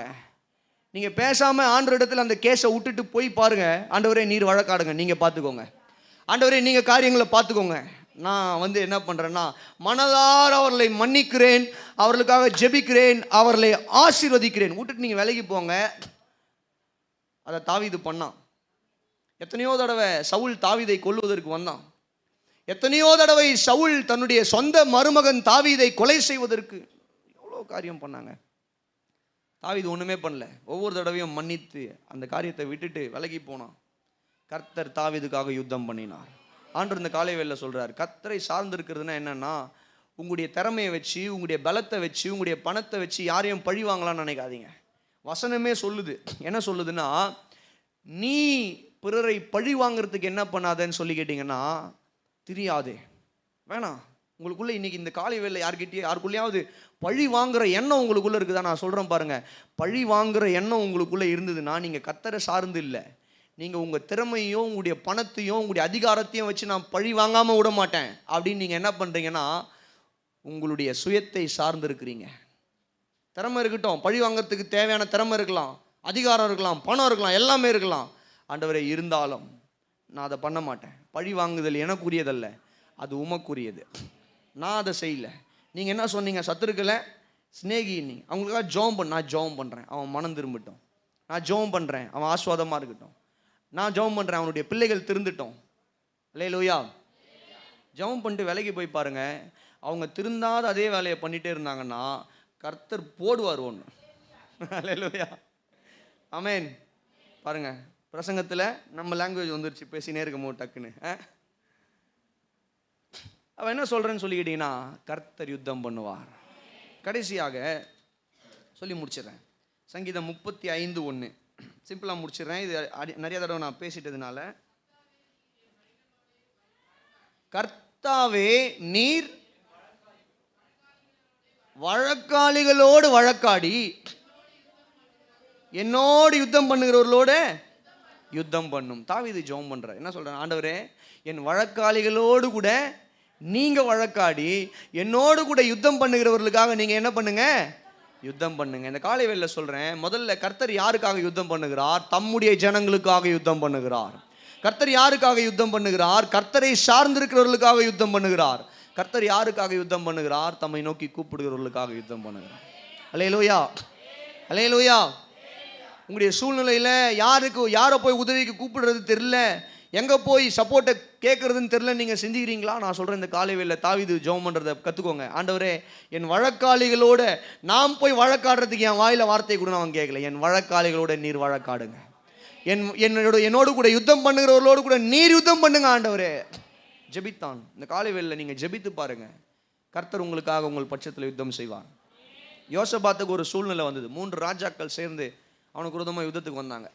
யோசபாத் என்ன பண்ணான்னா, தேவ சமூகத்தில் போய் அவன் ஜனங்களை எல்லாம் கூட்டி ஜெபம் பண்ணுறான்.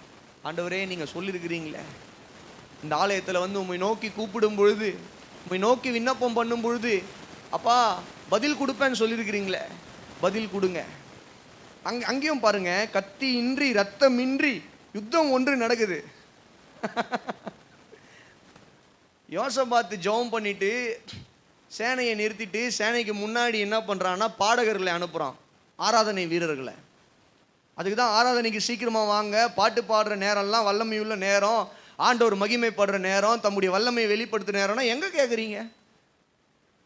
ஒருத்தரும் கேட்க மாட்டீங்களே. பாடுற நேரத்தில் நீங்க பார்த்தீங்கன்னா ஒரு 10-15 பேர், அவ்வளோதான்.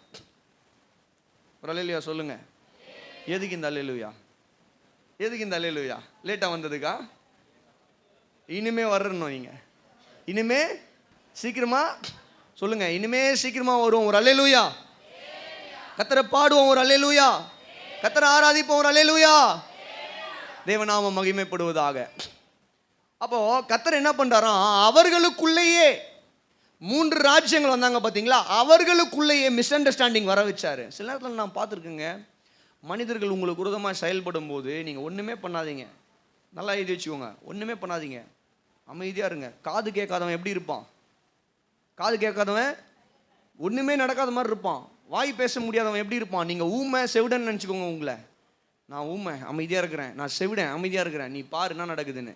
உங்களுக்கு விரோதமாக 10 பேர் கூட்டினாலும் 10 பேரும் மாற்றி மாற்றி அடிச்சுட்டு பிரிஞ்சு போயிடுவாங்க.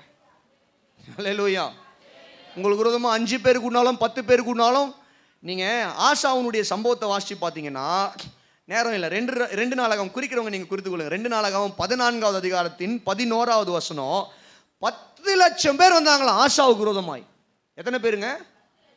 10 lakh soldiers and 300 chariots, 300 ரதங்கள், 10 லட்சம் போர் வீரர்கள் எதிர்த்து வந்தாங்க. ஆசா கர்த்தரை நோக்கி ஜெபம் பண்றான். பாட்டு பாடுறோம்ல, பெலன் உள்ளவன் பெலனற்றவன், பெலன் உள்ளவன் பெலன் இல்லாதவன், யாராயிருந்தாலும் உதவிகள் செய்வது. இது யார் பாடின பாட்டு? ஆசா. ஆசா ஆண்டவர் நோக்கி பண்ற ஜெபம். அந்த ஜெபத்தை பண்ண உடனே நீங்க வசனம், அடுத்த வசனம் வாசிச்சு பார்த்தீங்கன்னா, வசனம் சொல்லுது, கர்த்தர் யுத்தம் பண்ணினார். எங்கேயுமே நீங்க வேதத்தில் படிச்சு பாருங்க, பழைய ஏற்பாட்டில் இந்த ராஜா யுத்தம் பண்ண, அந்த ராஜா யுத்தம் அப்படிலாம் மோஸ்ட்லி வராது. எப்படி வரும்னா, கர்த்தர் யுத்தம் பண்ணாருன்னு தான் வரும். ஏன்னா இஸ்ரவேலருடைய யுத்தங்கள் எல்லாவற்றையுமே செய்தவர் கர்த்தர் தான். அல்லேலூயா சொல்லுங்களேன், சத்தமா சொல்லுங்களேன். இந்த காலை வேளையில் நான் உங்களை பார்த்து சொல்றேன், ஆமென். கர்த்தரை நோக்கி ஜெபியுங்கள். கர்த்தர் உங்களுக்காக யுத்தம் பண்ணுவார். கர்த்தரை நோக்கி ஜெபம் பண்ணுங்க. ஆமென். கர்த்தரை நோக்கி ஜெபம் பண்ணுங்க. கர்த்தர் உங்களுக்காக. கடைசியா ஒரே ஒரு சம்பவத்தை சொல்லி நான் முடிச்சிடுறேன். தெரிந்த சம்பவம் தான். 2வது குறிப்பையும் 3வது குறிப்பையும் இணைக்கிற மாதிரி ஒரு சம்பவம் இது. 2வது குறிப்பில் என்ன பார்த்தோம்? கர்த்தரை சார்ந்திருப்பது. கர்த்தரை சார்ந்திருப்பது என்றால் விசுவாசித்து அவருடைய வழிகளில் நடப்பது, நம்ம பழி வாங்காம கர்த்தரிடத்துல காரியங்களை விட்டுறது தான் கர்த்தரை சார்ந்திருப்பது. 3வது குறிப்பில் பார்க்குறோம் கர்த்தரை நோக்கி ஜெபிப்பது. ஆமென். சீரியர்கள் ஒரு நாள் எலிசாவுக்கு விரோதமாய் வந்து பாளையம் இறங்குறாங்க. சீரியர் இராணுவம் ஒரே ஒரு மனுஷனுக்கு அகென்ஸ்டாக வராங்கங்க. ஒரே ஒரு மனுஷன்.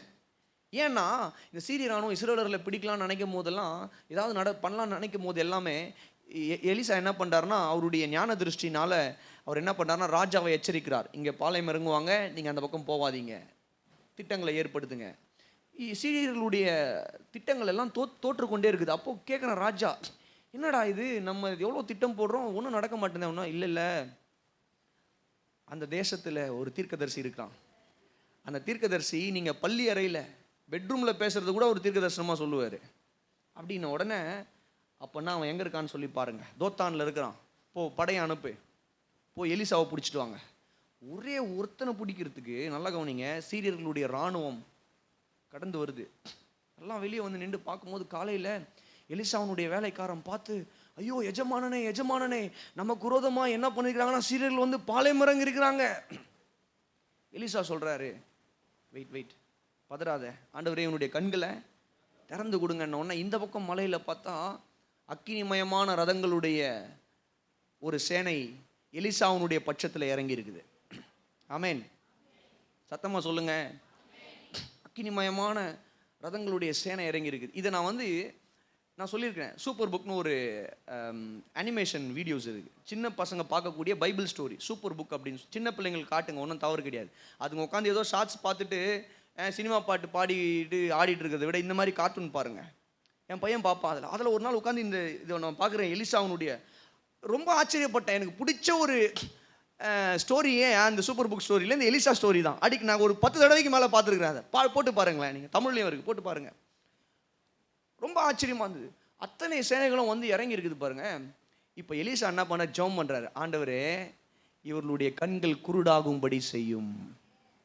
இப்போ அந்த அனிமேஷன் வீடியோவில் அந்த டைரக்டருடைய இமேஜினேஷன் எப்படி அந்த இடத்துல கர்த்தர் கண்களை குருடாக்கி இருப்பாருன்னு ஒன்று எப்படி கொடுக்குறாங்கன்னு சொல்லி கேட்டிங்கன்னா, அந்த அக்கினிமயமான ரதம் இருக்குது பார்த்தீங்களா, அது அப்படியே இறங்கி வந்து என்ன பண்ணுதுன்னு சொல்லி கேட்டிங்கன்னா, சீரியர்களுடைய இராணுவத்துக்குள்ளே புகுந்து ஒரு சுத்த அடிச்சுட்டு போன உடனே அவங்க எல்லாமே குருடன் ஆகிட்டானுங்க. அல்லேலூயா சொல்லுங்க.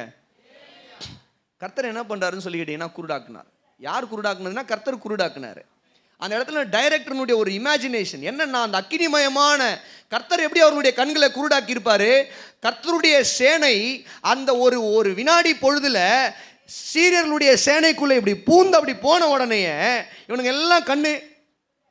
இப்போ என்ன பண்றாருன்னா, எலிசா இறங்கி போயிட்டு, எங்கே போறீங்க, யாரை தேடுறீங்க? எலிசான்ற ஒருத்தனை தேடுறோம். அவன் இங்கே இல்லை, வாங்க நான் கூட்டின்னு போறேன்ட்டு இவரே கூட்டின்னு போறாரு. கூட்டின்னு போயிட்டு சமாரியான்றது கேபிட்டல் ஆஃப் இஸ்ரேல். இஸ்ரேலுடைய தலைநகர். இந்தியாவுக்கு எப்படி டெல்லியும் புது டெல்லியும் தமிழ்நாடுக்கு எப்படி சென்னையும் இருக்குதோ அந்த மாதிரி சமாரியாவுக்கு என்ன பண்ணுறாரு, கூட்டு போயிட்டு எல்லாரையும் நிற்க வச்சுட்டு, ஆண்டவரே இவர்கள் பார்வை அடையும்படி செய்யணும்னா இவன் கண்ணு திறந்து பார்த்தா சுற்றி நம்ம ஆளுங்க சுற்றி போட்டாங்க. சுற்றி இஸ்ரவேலர்கள் சுற்றி போட்டிருக்காங்க. கையில் பட்டயம் அம்பு எல்லாம் வச்சுட்டு சுற்றி போட்டாங்க. முன்னாடி பார்த்தா எலிசா நிற்கிறாரு, ராஜா நிற்கிறான். ராஜா என்ன பண்ணுறான், பட்டயம் எடுத்துட்டு கேட்குறான், ஆண்டவனே சொல்லுங்க இவனுங்களை போட்டுடலாமா அப்படின்னு கேட்கும். எலிசா சொல்கிறாரு, பட்டயத்தை உள்ளவை, நீ என்ன அவனுங்களை போய் சண்டையிட்டு பிடிச்சிட்டு வந்தியா, அவனுங்களை அசால்ட்டாக கொன்னுறதுக்கு? பட்டயத்தை எடுத்துட்ட உடனே உள்ளவை பட்டயத்தை. எலிசா சொல்கிறாரு, அவங்களுக்கு என்ன பண்ணுங்கன்னா, நல்ல சாப்பாடு நல்ல திராட்சை ரசம் கொடுங்க. நல்ல சாப்பாடு நல்ல திராட்சை ரசம் கொடுங்க. அன்னைக்கு நைட்டு பயங்கர விருந்து. அவனுங்களுக்கு கையும் ஓடல காலம் ஓடல. என்னடா இவனுங்க பார்வை போச்சு, கூட்டு வந்து எதனா பண்ணுவானுங்கன்னு பார்த்தா சாவடிக்கவும் இல்லை. சாப்பாடு போட்டு விருந்து வச்சு நம்மளை என்ன பண்ணுறானுங்க.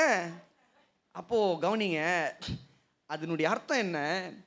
எலிசா தேவனை நோக்கி ஜெபித்தார். எலிசாவுக்காக தேவன் யுத்தத்தை நடப்பித்தது மாத்திரம் அல்லாமல் யுத்தத்தை நடப்பித்தார். அல்லேலூயா சொல்லுங்களேன். யுத்தத்தை நடப்பித்தாரு. தன்னை கொல்ல வந்த அத்தனை சத்துருக்களையும் எலிசா பழி வாங்காமல் மன்னித்து விட்டார். அல்லேலூயா சொல்லுங்க, சத்தமா சொல்லுங்க. நான் சொல்றேன், கர்த்தர் உங்களுக்காக யுத்தம் பண்ணுவார். மன்னிச்சு விட்டுருங்க.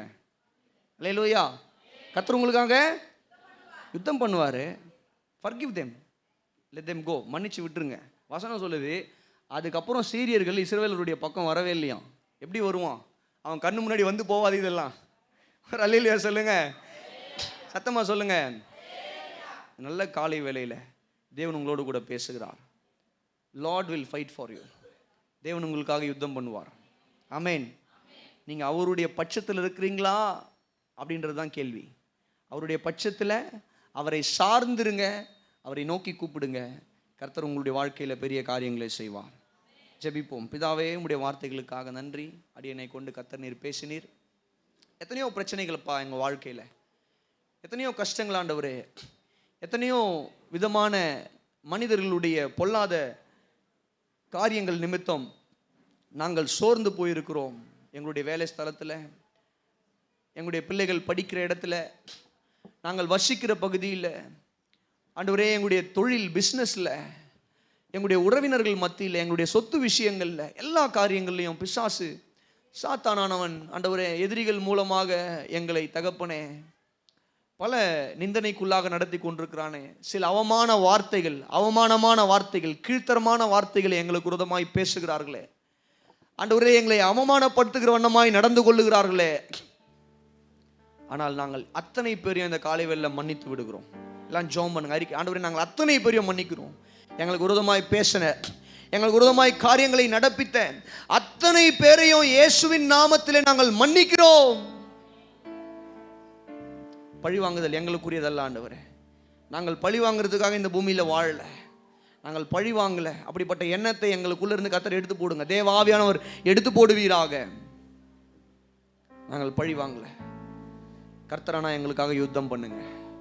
அவர்களுடைய வாயை அடைங்க, அவங்களுடைய நாவுகளை அடக்கி போடுங்க. அவர்களுடைய செயல்களை எல்லாம் கர்த்தர் கட்டி போடுவீராக. அவர்களுடைய தகப்பனே எல்லா காரியங்களையும் கர்த்தர் நிர்மூலமாக்குவீராக. அவர்களுடைய எல்லா விதமான சதி திட்டங்களையும் கர்த்தர் நீர் தகப்பனே செயலிழக்க செய்யும்படியாய் ஜெபிக்கிறோம். எங்களுக்காக எங்கள் பட்சத்தில் வழக்காடுங்க, எங்களுக்காக எங்கள் பட்சத்தில் யுத்தம் செய்வீராக. உதவி செய்யுங்க. யாவே சபையோத், உம்முடைய சமூகத்தில் எங்களை தாழ்த்துகிறோம், அர்ப்பணிக்கிறோம்.